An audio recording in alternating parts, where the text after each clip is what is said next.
and I'm a training officer in the Royal Air Force. The whole COVID situation has shown us that we were desperately overdue some modernisation in our training methodology. And so I found the virtual training team, I really liked the topics that were provided, and I really liked how they went about delivering them. I very much liked the branding, and I very much liked the human component as well.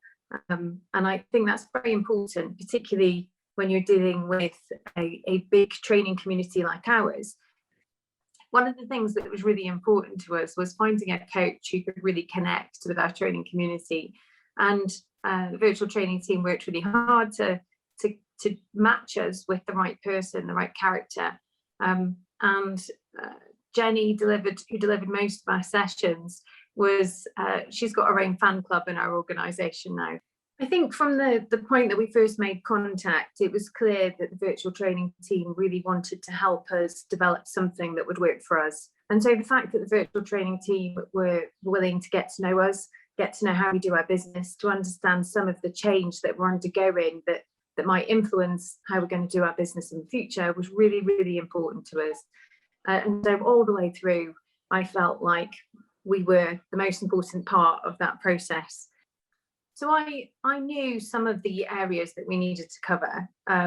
Virtual design and delivery were probably top of the list, because these were things that we had sort of muddled through with during the COVID pandemic, but we absolutely needed to get onto a more solid footing with them. But after that, I also knew that we needed some help with innovation and collaboration. A left field topic for us was curation. And, you know, I think we're gradually getting more and more used to online communities, virtual communities of interest, and how we can come together from our own teams into other virtual communities to work on specific projects and tasks.